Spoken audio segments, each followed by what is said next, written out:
I just want to say welcome to everyone who once again is joining us for our adult ed, Facing the Inevitable, Living Well and Dying Well.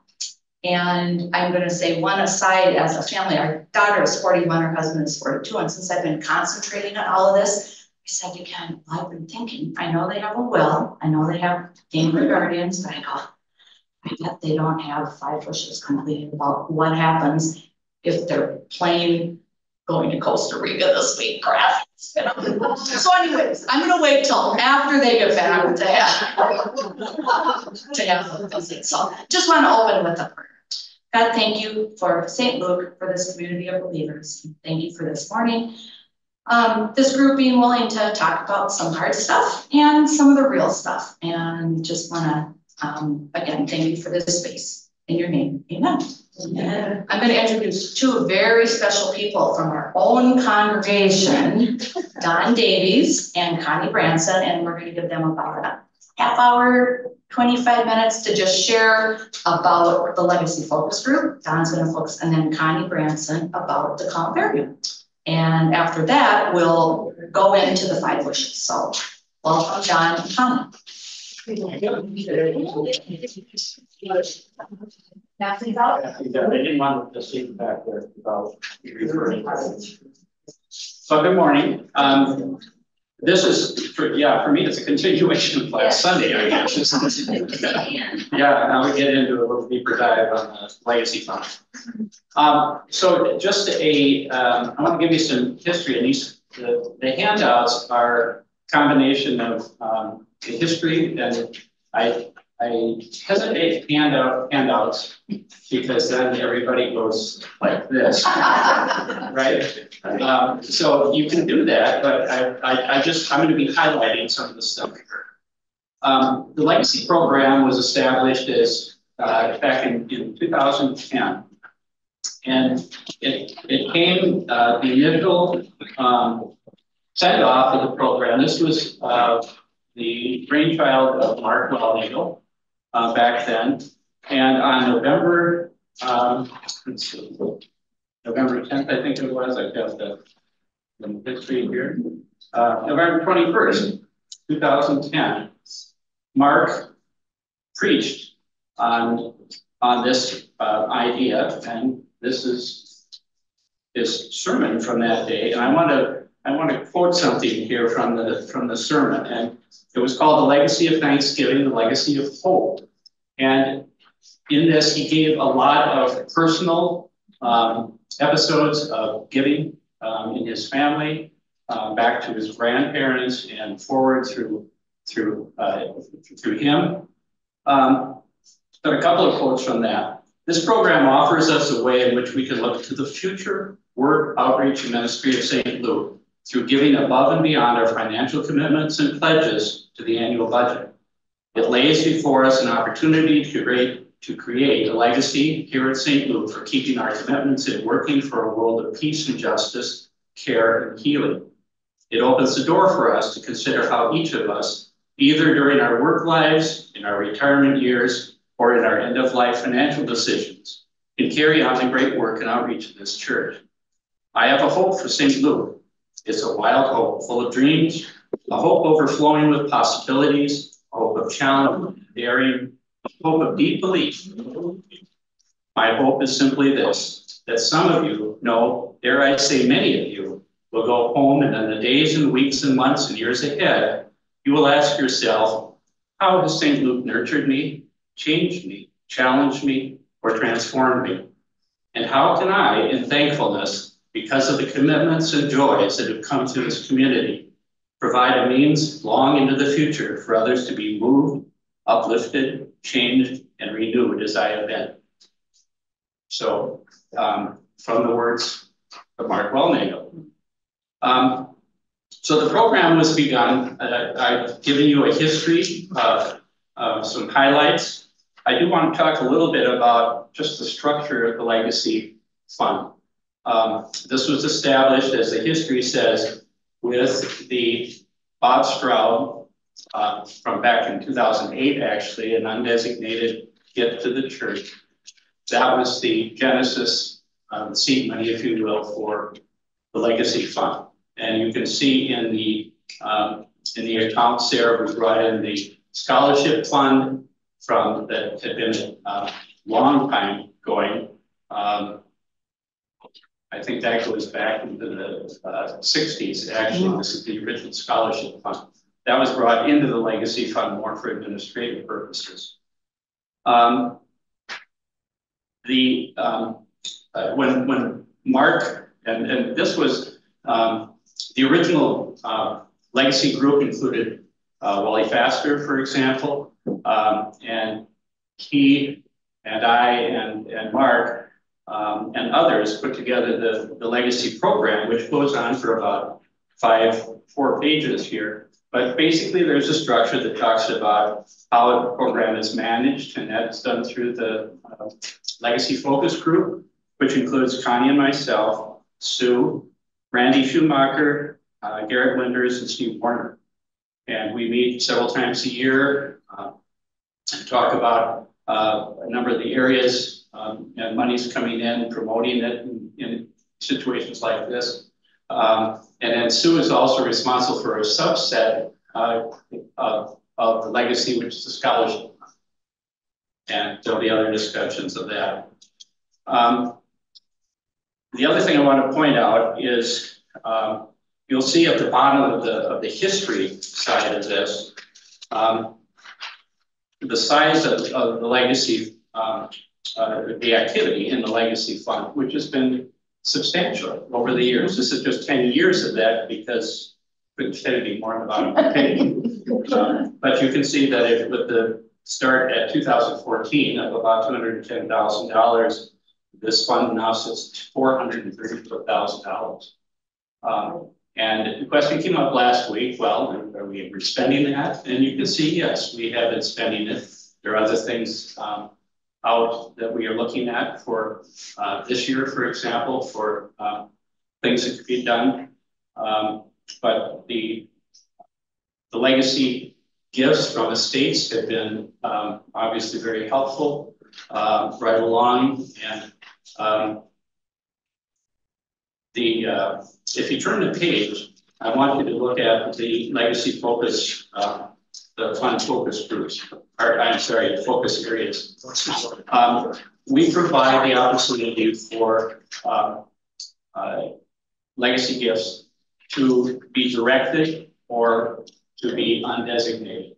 And it's typically everything that comes in memorials, legacy gifts, and so on go into the legacy fund. And we make a determination as to how to use those unless the families have determined that they would like a specific allocation. I'll give you an example. This last year we had Gene Ice estate family provided a legacy gift. I reached out to Paul Ice and he said, well, I gave him this list of these areas to choose from. And the family's choice was 1/3 would go to the building for improvements because I talked about what we were doing in terms of the doors and so on. 1/3 undesignated so that we could make a determination, which we decided that also should go towards building improvements going into this year. And 1/3 into adult education for women's issues and justice. And so that's just an example of what one family has decided. Now, leaves it up to the people and focus groups that are responsible for each of these areas. And as I mentioned last week, each of these focus areas, excuse me, scholarship, I talked about a little bit, that would be Sue. Each of these have a liaison on session. And so, as Pastor Zach mentioned last week, there is a list. So if you check with the office, you could find out who that person is. If you want to find out more about where their focus is, where their hotspots are in terms of what they're looking to do going forward. So this is all, again, an opportunity for putting your money in the direction where you would want that to go in terms of some sort of, or in terms of a state or a legacy gift. I've included it in the middle here, the language that is typical that you would put into an estate plan, into will, for example, either a dollar amount or a percentage of your estate, or and then with a designation as to where you would like that to go. And finally, there's other options for legacy gifts, such as including the church as a beneficiary on a checking account, or on some other type of taxable, for example, putting the church as a beneficiary on a taxable IRA, and using other funds to go to your other beneficiaries would eliminate the tax to them, because we would not be taxed on a taxable distribution from an IRA. And there's also charitable annuities. I'm not the one to talk about that, believe me. That's a real tax issue and an investment issue. But those are other opportunities to have a continual source of income yourself, the remainder going to the church. Are there any questions? This is kind of a brief overview, but hopefully there's some information here that you can see, and you can certainly question me after church or any other time. Okay. Very helpful. And one of the things, of course, that this is what we're involved in is a columbarium. And so Connie will talk to you about that. Good morning, all. Just a little bit of a history about the columbarium. It actually was dedicated in 2014. And again, as Don said, Mark Wellnagel was one of the real movement or persons who really moved this idea forward. Just want to tell you what columbarium means. Columbarium comes from the Latin word columba, meaning dove. More fully, it means a place where doves find rest at night and from the heat of the day.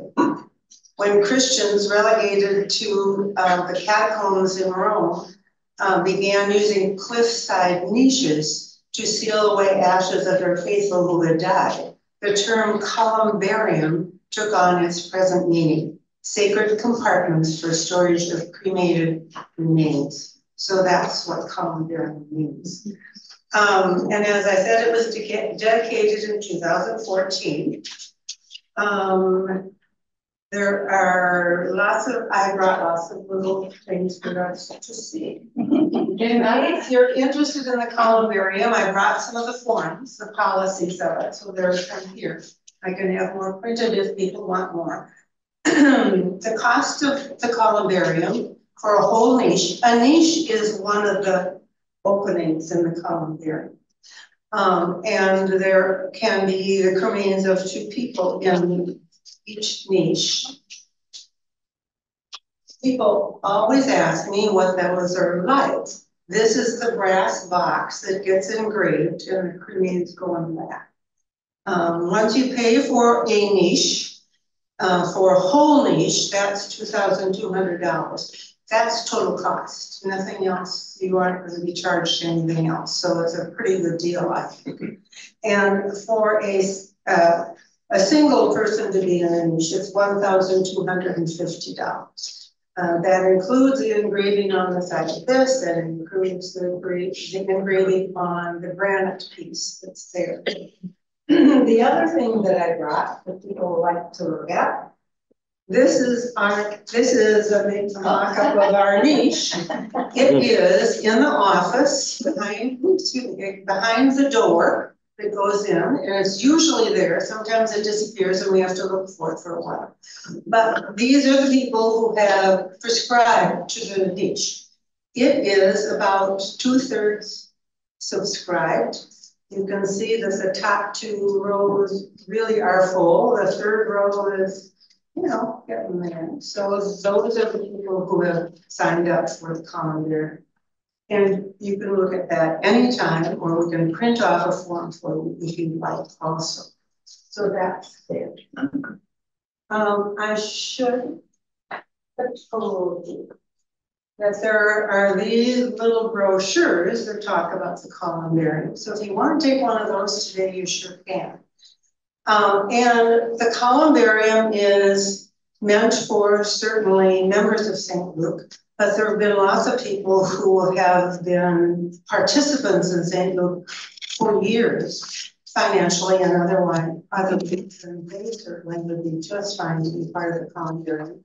But family members of yours could also be, and we have some of those persons who are down on our columbarium. So that's kind of that piece. I wanted to say that there is an organization called Find a Grave, and you can find the St. Luke Columbarium on that site.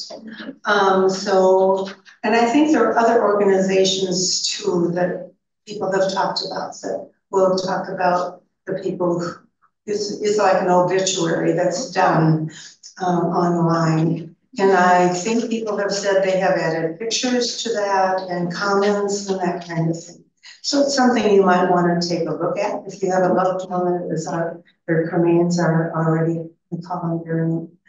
The other thing that I wanted to say that after we started the columbarium, we decided that the plaza was such a nice place that we should have a little gathering there.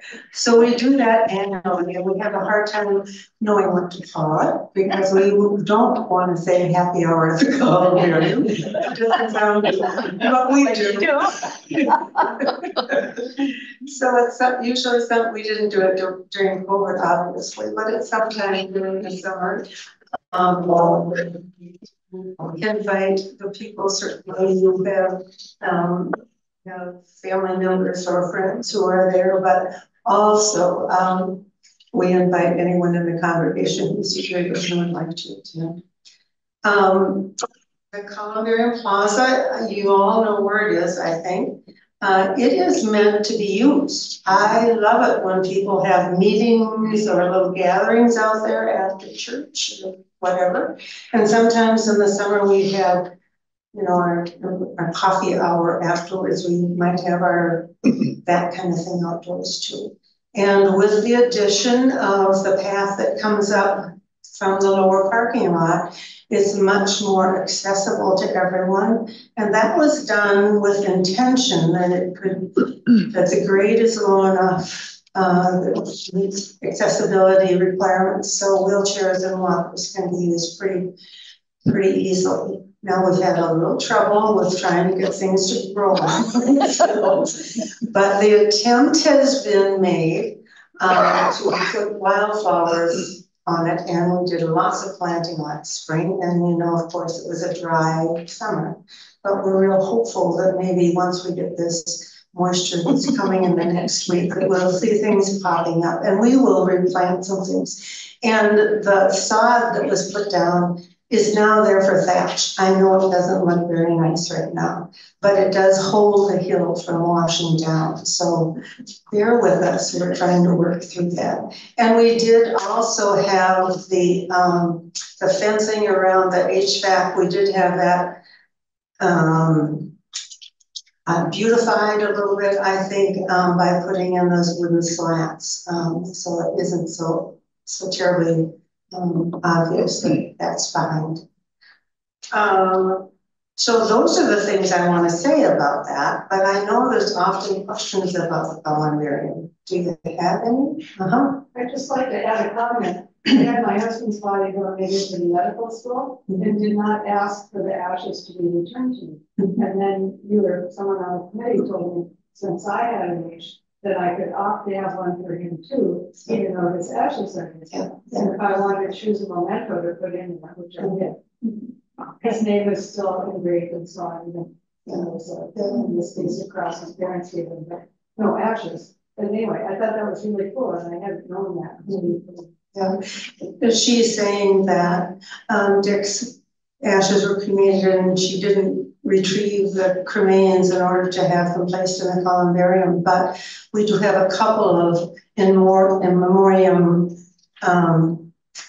slots, and that's just fine. We're happy to do that too. So we have Sunday school around the clock. Yes, yes. And I think it's wonderful for the little kids to know what that's about. And we do talk, not often, but we do talk and we look at names. And we, tell them why they're there. That they're part of our history. What's the name of the website? You said find what? Find a grave. Yes. That's the only one I know of. Someone told me there are others that probably is on also, but I'm not much of a techie, so I haven't looked into that kind of thing. It's a lot of state also. Do they? Yeah, I have a lot of relatives buried in Missouri. My mother's family was when I started looking there, there's some organization, I can't remember what, but they tried to visit every single grave in the state of Missouri, and there are other places like that. So, I had no idea where some of the relatives are buried, and they have photographs of the graves still. So there's lots of information. Yeah, the comment was made that there are other sites available, and you sure can look for that. Yeah. On ours, what we've chosen to do to make it look like the same is we put the name certainly, and usually it's with the middle initial, and then just the years of birth and death, not the dates or months. That's just because of the size of the grains and the cost. To put those names on. Honey, what's the process then?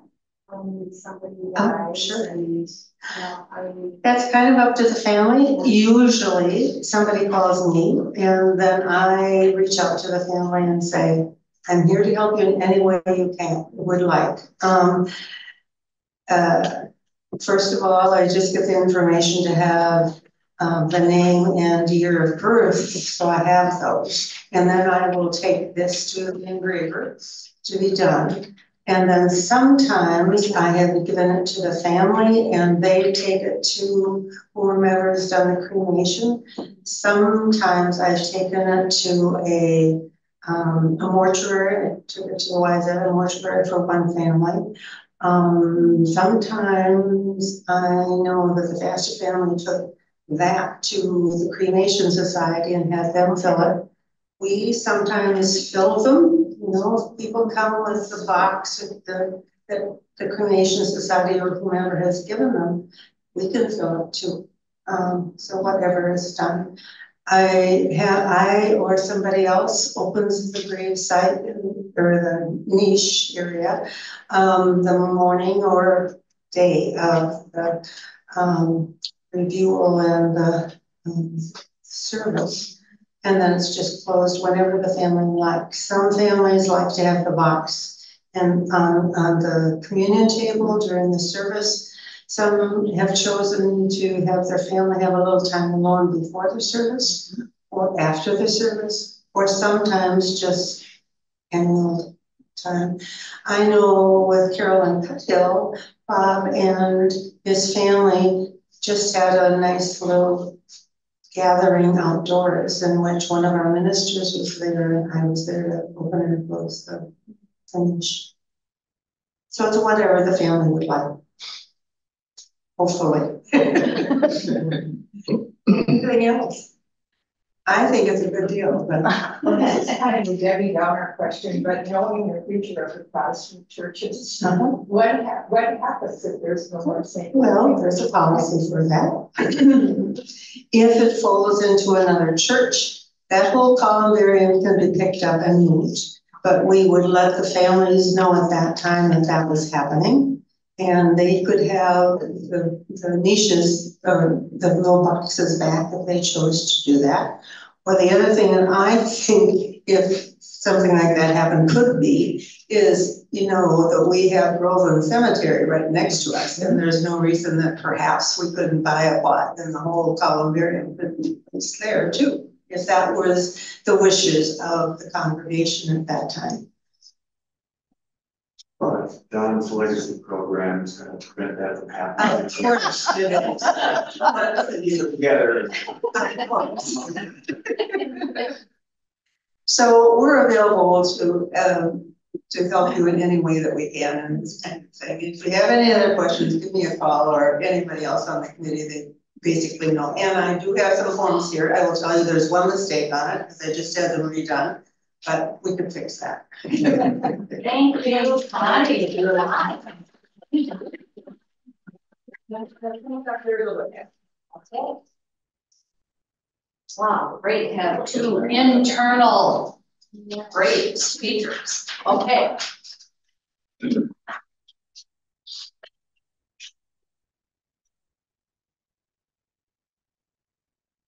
The quote final for the rest of our time here together is to talk about the gift of 5 wishes. Last week, when I think someone asked for a raise of hands, how many people have a healthcare director?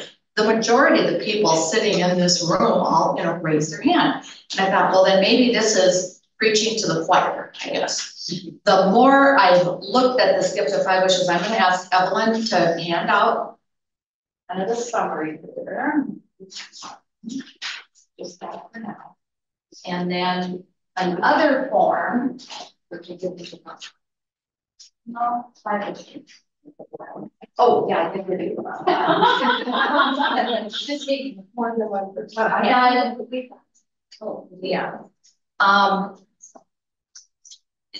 As you go look at these things, what I've learned, and I try to be a constant learner and open to new ideas. Last week we had the death doula Rita Magnan. And she addressed briefly, the Minnesota Aid in Life Dying Act, which seems to be dead in the water at the state of Minnesota. And no pun intended. But I know I'll share for 2 minutes the shift in my thinking. I'm sitting there thinking, well, why would anyone be against that? It's this great idea. It's not a death panel, et cetera, et cetera. Well, then I read a little bit of, it was an article by the gentleman who was the founder, along with Mother Teresa, who founded Aging with Dignity in 1996, and they created 5 wishes a year later. Shortly before her death, she wrote to founder Jim Toey, urging respect for the dignity of life, which is the most beautiful gift of God. Today, there's 40 million copies of 5 Wishes in national circulation, available in 30 languages.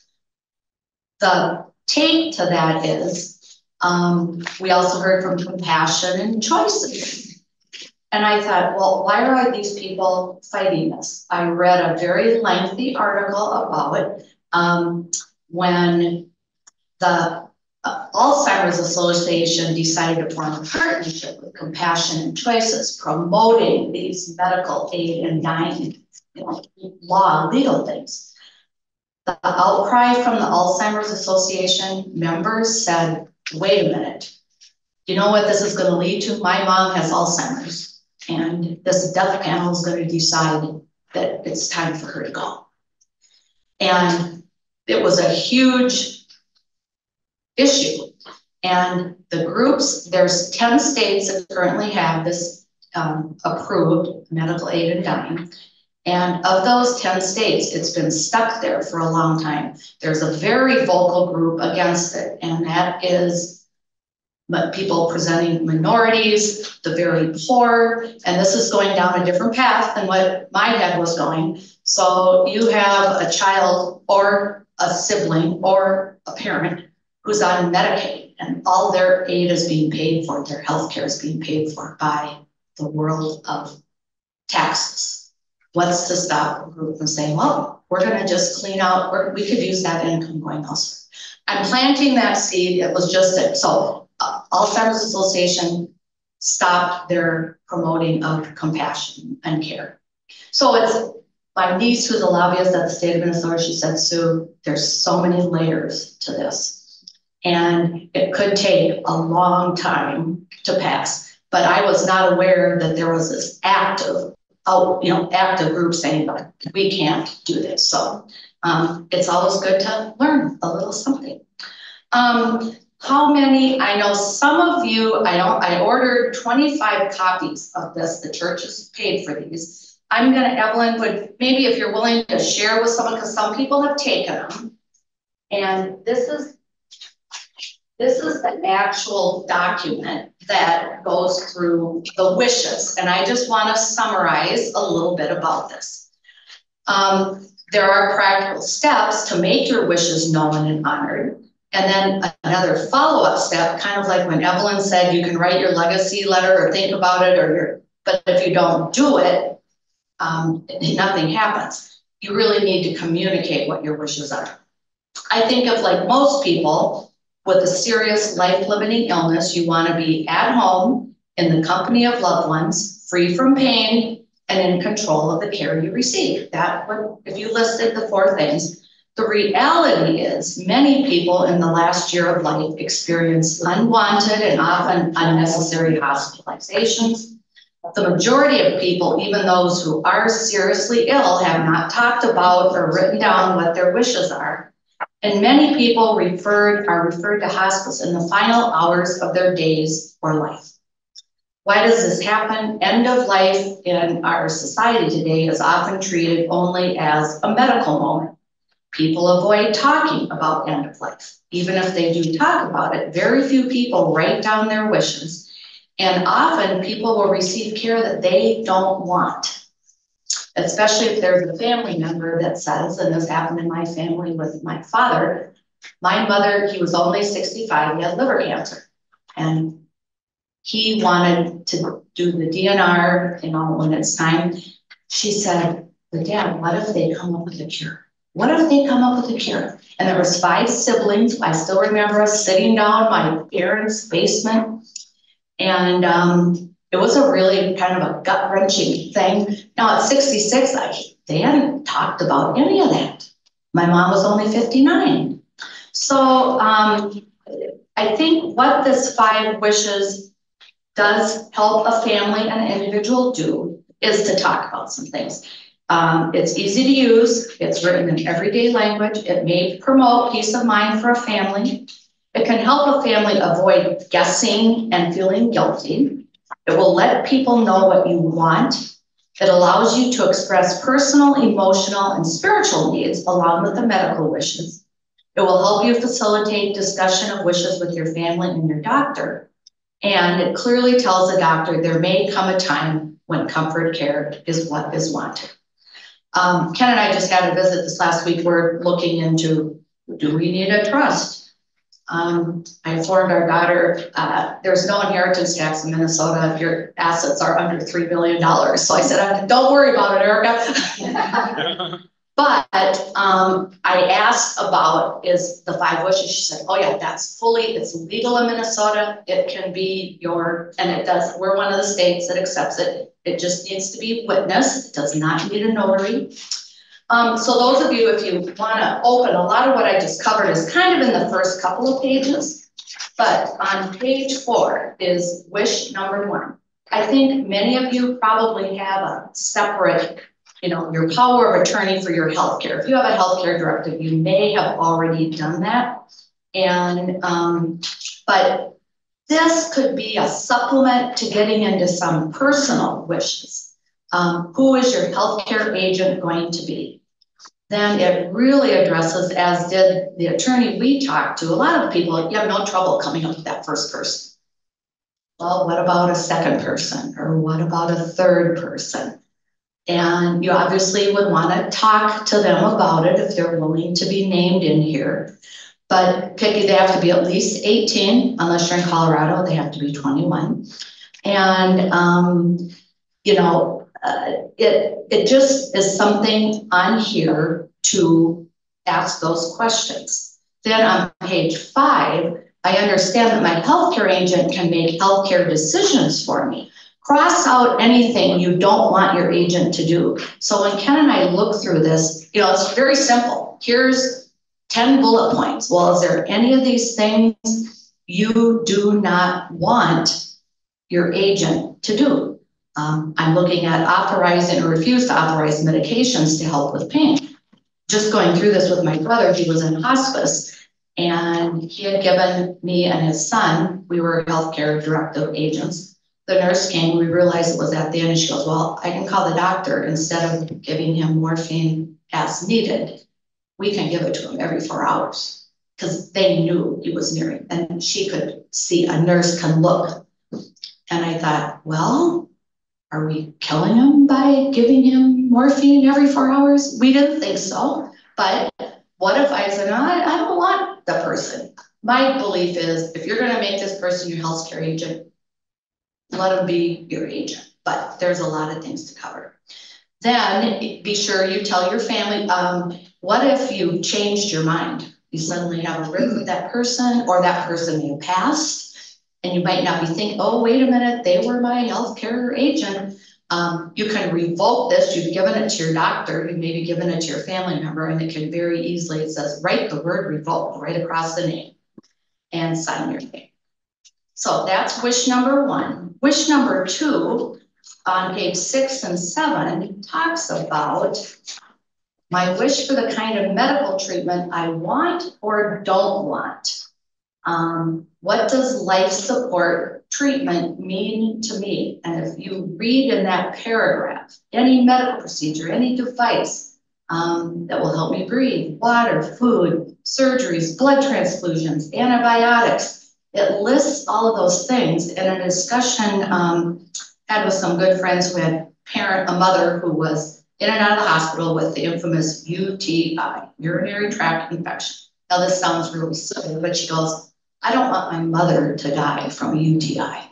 So if she needs an antibiotic, please, let's, so this is where you might make some of those decisions or directions. And then the do not resuscitate form, I think a lot in the hospital, I don't know if it's a certain age, does anyone know that?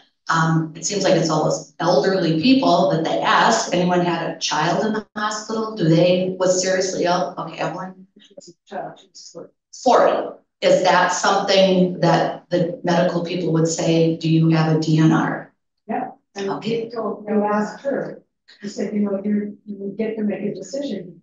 So you don't have to decide that, but you have about 24 hours to make a decision.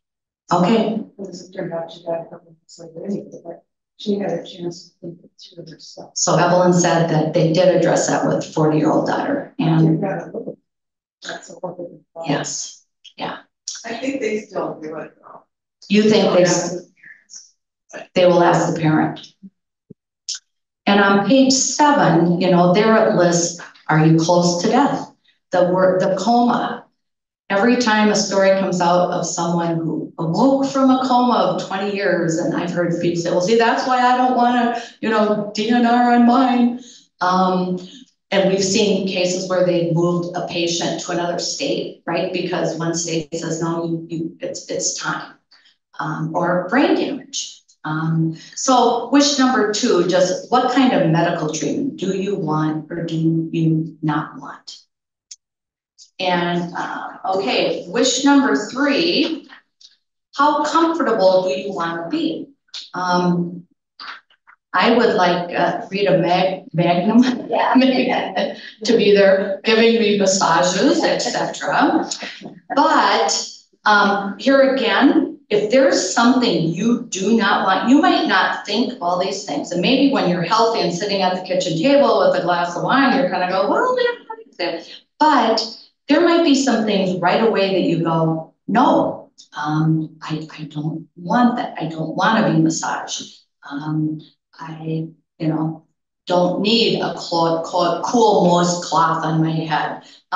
So this gets into some real specifics. And then how do I want people to treat me? Do you want a room full of people there? Rita raised that question last time, and many times, oh, family, everyone, the sobbing and the gnashing of teeth, or saying how much they loved you. And there sits that person who's hearing this, you may not think they are, going, I just want to be alone so I can go. Cross out anything you don't agree with. I wish to be visited by a chaplain or not. Ken was a chaplain in a couple of the hospitals when he went through clinical pastoral education. There were definitely people who, no. And it used to be, I remember when my mom was in the hospital back in the, they would just show up automatically. Those days are gone. You're usually asked, do you want a chaplain or your clergy? And then wish number 5 on page 9. My wish for what I want my loved ones to know. There's some guidelines in the teacher book of this, and I don't consider myself a teacher of this, but I have looked at it pretty, it's not easy to get family to sit down together and talk about any of this. If you have children, that's kind of making them face their parents' mortality. And maybe the legacy letters that some people are working on, Evelyn, that might be, I was looking at a couple of these because of my brother's passing. There were definitely some pretty huge issues in the family. And the word forgiven came up a number of times in families in our discussions. He went through a terrible divorce and his wife of 25 years hurt him deeply. He said to my nephew, who his ex-wife was my nephew's mother, and said, I just want you to know that I have forgiven your mom. And that was so freeing to hear him say that, because we all knew, my brother had said we were putting together a video, and he goes, I do not, a family, he goes, there better not be one picture of my wedding to Gloria. I mean, it was firm, nothing. But he said, I've forgiven your mom. And then in another piece of that, my nephew said, well, Dad, Mom forgave you too. And he said to me, not to my brother, his mother had said, Deke, that's my nephew's name, if there's any expenses that come from all of this at the end, I do not want you, please let me know. And the man I left your dad for, who was very rich, will help cover that. So there's a little TMI, but it wasn't, that sister-in-law, when they got divorced, she just divorced the whole family. And I know sometimes that's how it goes. But I was very happy for my nephew's sake, and my brother had no assets, and so there may be some need there, so. And then this has, speaking of our columbarium here, on wish number 5, where do you want your remains to be put? Maybe your family doesn't know you've got a niche yet, and they're off looking for a spot, a local cemetery that can be really expensive right now. And they go, wait a minute, I've already paid for that. Call Connie. Call Connie at St. Luke. Then it talks about memorial services, and Zach, I'm sure you've planned many of those. Is it a little easier if you have some guidelines? Yeah, I mean, there are some families that feel real comfortable, but a lot of them would have been very happy if there'd been a little bit of guidance. Okay. Like with music or with scripture, because people generally aren't, you have to make a bunch of decisions. Yes. When your loved one has died. I mean, that's one of the things that we all know, but we kind of forget about. And if you can take a little bit of that load off of your family about having to decide which scripture and which hymn and that's, I mean, obviously don't feel guilty if you haven't done it, but it's always helpful. And it's even more helpful if you've done that to let them know where that stuff is. Put it in that envelope or because they could leave it here at the church office. That's assuming, they're still attending this church when they're there. My brother was not a church guy at all. But I love country music. So part of his memorial service is going to be Vince Gill singing Go Rest High on That Mountain. Sorry, Wayne, he was okay with country music. He doesn't now. Ken does not like country music. So I think that page, wish 5, Connie. Can I just say that there is a folder in St. Luke that does have a copy of your columbarium information. So other things could be put on and would assume in the same spot. Let's stay all together. So, and I guess I'm not finding, just 1 minute. When do you bring this up? Is that at Easter dinner? Probably not a good time. Well, let's see, there was a death and resurrection, maybe.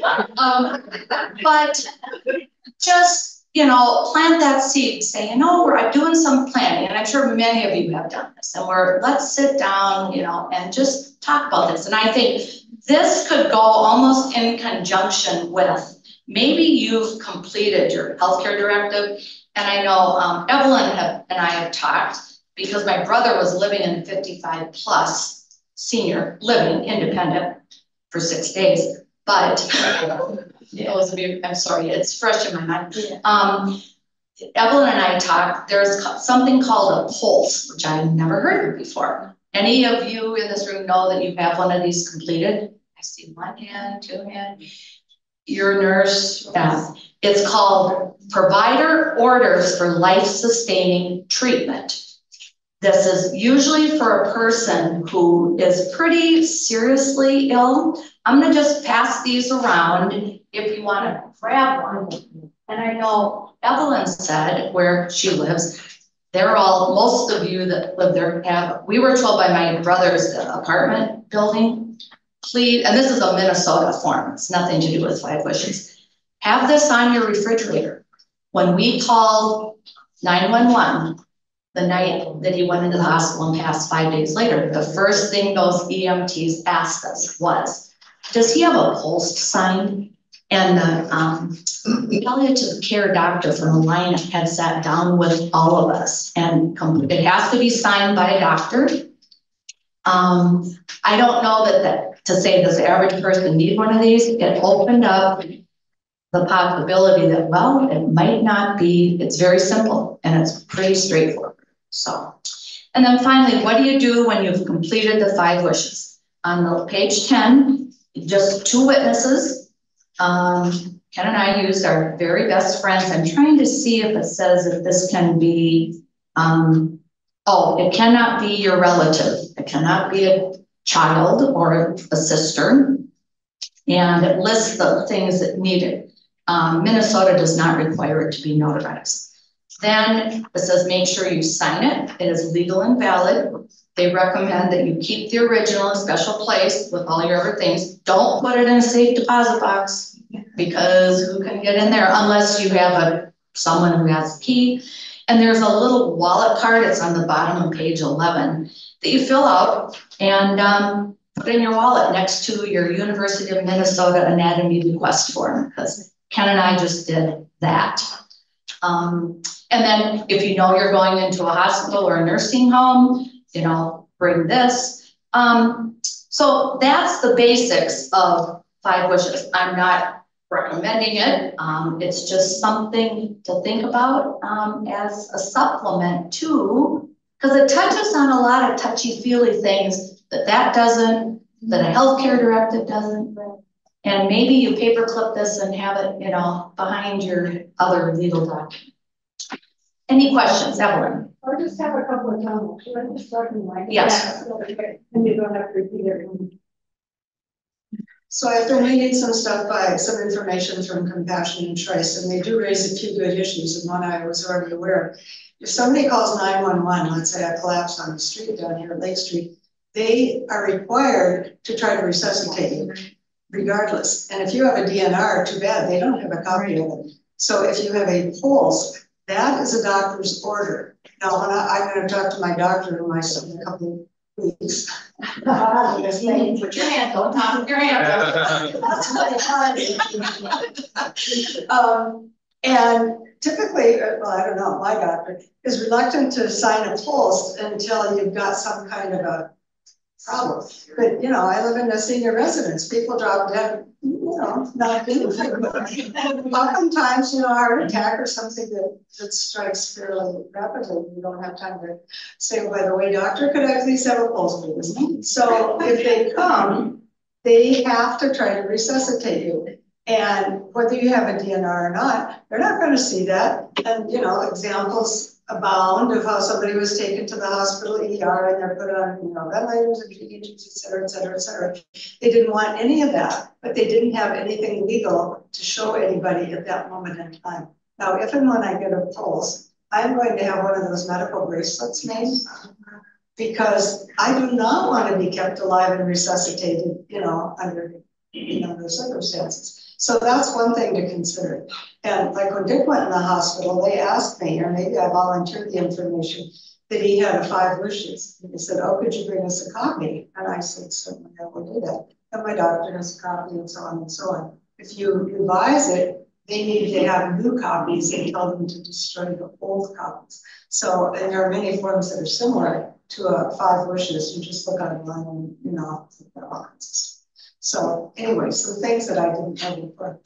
So if something happens to you in the hospital, and say you go in and you're reasonably alert and stuff, and you have something happen there, or you're in surgery and you have something, where's the investigation? Well, yeah. And they don't really care what you've got. Yeah, and it depends on the, like Dick was in, let's see, they took him to the cardiac unit, and he was in the university hospital system at that moment. And when they had to make decisions, now this is just one case, but it's an example.